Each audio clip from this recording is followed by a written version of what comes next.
Okay, picture this. You've got this stack of notes, right? Maybe for an exam, maybe you're heading into clinic tomorrow, and you need to get the key facts sorted. Fast. Yeah, it's dense stuff sometimes. You need to pull out what really matters, the stuff you can actually use. Exactly. More than just reading, you need it to, like, click. So that's what we're doing today. We're taking some revision notes someone kindly sent in, and we're going deep. Hmm. Our mission is to basically build the ultimate audio flashcard for this specific condition, focusing on the high-yield info you need. We're tackling premature ovarian insufficiency. POI, yeah. Or you might hear premature menopause, primary ovarian insufficiency. Same thing, basically. We want to make it super clear and hopefully memorable. Great. So let's jump right in. What exactly is POI? What's the absolute core definition we need to nail down? Okay, the number one thing right off the bat, the age. We're talking about loss of ovarian function before the age of 40. That before 40 part, that's fundamental. Before 40. Got it. And what does loss of function actually mean, like physiologically? Well, it means the ovarian follicles. You know, the little sacs holding the eggs and making hormones, they're either running out too soon or they're just not working right. Depletion or dysfunction. Ah, so the engine room isn't working properly. Exactly.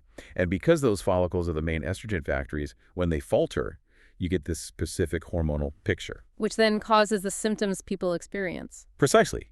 The notes flag the key things. Amenorrhoea, so periods stop or get really infrequent. Then you get high levels of gonadotropins, that's FSH and LH. The brain hormones trying to kickstart the ovaries. Yeah, the pituitary is shouting, but the ovaries aren't listening. And crucially, you get estrogen deficiency because the ovaries just aren't producing enough. Okay, so the definition trifecta. Loss of function before 40, menstrual changes, high FSH LH, low estrogen. The notes also say it can be transient or permanent. That's an important nuance, yeah. Often it is permanent, but sometimes the ovaries can sort of splutter back to life intermittently. We'll come back to that with pregnancy later. But for the definition, it's that loss of function hitting before 40. And the notes say it affects about 1 in 100 women overall. 1 in 100. Wow. Okay, so definitely not super rare.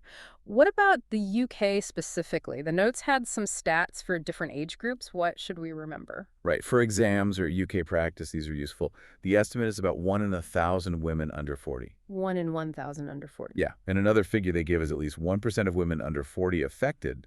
That probably includes both the spontaneous cases and the ones caused by medical treatments, the iatrogenic ones. Okay, 1 in 1,000, maybe up to 1%. And does it get rarer the younger someone is? Oh, definitely. Under 30, it drops to maybe 0.1%. Yeah. And under 20, it's really uncommon, like 0.01%. So it can happen young, but it definitely trends up as women approach 40. Good numbers to have in mind. Yep. Okay, so that's the what and the how comment. Now, the really interesting bit, why does this happen? The causes, the risk factors. Always a big list. It can be, yeah, but the notes break down nicely. And honestly, a lot of the time we actually never find out why. That's idiopathic. It's pretty common. Right. Sometimes there's just no clear reason. But what are the known buckets? Well, a really big one is iatrogenic, Yeah. caused by medical treatment. Think surgery on or near the ovaries, radiation to the pelvis, and especially chemotherapy. These can, directly damage the follicles. Makes sense. Cancer treatments, for example. What about genetics? Huge factor. The notes mention things like FSH receptor mutations, but the ones you really need to know are the X chromosome issues. So Turner syndrome, where you only have one X, and Fragile X syndrome, or rather, the premutation carriers. Ah, okay. Turner and Fragile X premutation-specific genetic risks. Exactly. Then there's the autoimmune category. This is where the body's own immune system attacks the ovarian tissue, like lymphocytic oophoreitis. And this often links up with other autoimmune conditions. Which connects to the risk factors, right? Like if you have Hashimoto's. Precisely.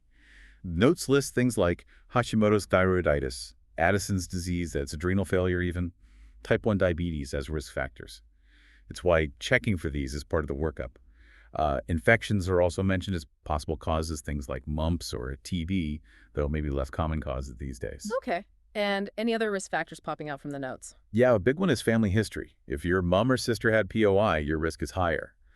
And then lifestyle factors, surprisingly smoking and being significantly underweight, are also listed. Smoking and underweight. Interesting. Not the first things I think of. Yeah, it shows it can be complex. For remembering the causes, maybe that mnemonic helps, IGAAI. Right, you mentioned that. Idiopathic, genetic, autoimmune, infectious, iatrogenic. Yeah, covers the main buckets.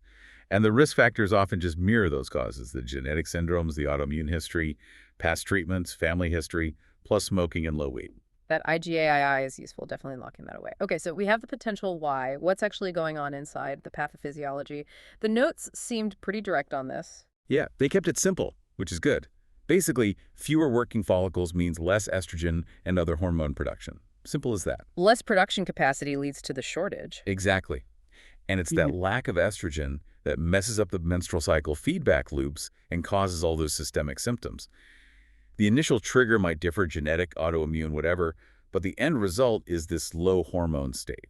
Okay, so the symptoms directly flow from that. What does POI actually look like when someone comes in? Key clinical features. The number one thing, usually, is changes in periods. Specifically, secondary amenorrhea periods stopping or becoming really spaced out before age 40. Not periods never starting, but stopping too early. Right. And then alongside that, you get the classic low estrogen symptoms. They really mimic menopause, just happening much younger. Like hot flushes. Yep. Hot flushes, night sweats, definitely. Vaginal dryness, discomfort during sex. Also, mood changes are really common. Irritability, anxiety, low mood, trouble concentrating. The notes mention these quite a bit. And of course, a huge one is infertility. That's often what prompts investigation. Yeah, infertility must be devastating. The notes really highlight the psychological side. Anger, guilt, sadness, impact on relationships, too. Absolutely. It's a massive blow, often hitting right when people are planning families. It's not just hormones, it's life plans changing. The notes even mention the DAISY network, a support group, which flags how important that support is. Oh, and a key point for revision, the notes say about a quarter of women with POI might not get hot flushes. Oh, really? So you can have POI without the classic flushes? Yeah, about 25% don't have those vasomotor symptoms, so you can't rule it out just because someone isn't having hot flushes. That's crucial. Don't rely only on flushes. And biochemically, this ties back to the hormones we mentioned. Yes, exactly. Clinically, you see the symptoms, and on the blood test, you see that high FSH and LH, the pituitary overdrive, and the low estradiol, because the ovary just isn't making it. Okay, perfect lead into investigations. How do we actually confirm this? What tests are key? It's the clinical picture plus the hormones. And the absolute diagnostic clincher, according to these notes, is 2 separate blood tests showing a high FSH level, specifically above 30 international units per liter. 2 tests, FSH over 30. That's the diagnostic magic number. That's the diagnostic threshold they emphasize, yes. You might see other numbers mentioned, like 40 alongside symptoms, but for diagnosis, it's FSH 30 IUL on 2 occasions, usually taken about 4 to 6 weeks apart. And alongside that, you'll typically see low estradiol. The notes give a level here, too. Less than 50 picomoles per liter is typical for diagnosis. Okay, crystal clear. FSH 30 twice and estradiol typically 50. What else do we test for? Well, you'll often check LH too, maybe testosterone. But really importantly, the notes say you need to investigate why it happened, if possible, and check for those long-term health risks. So testing for the underlying causes the IGAAI stuff. Exactly. You'd screen for related autoimmune conditions, so thyroid function test, TFTs are must, checking adrenal antibodies for Addison's, maybe diabetes screening.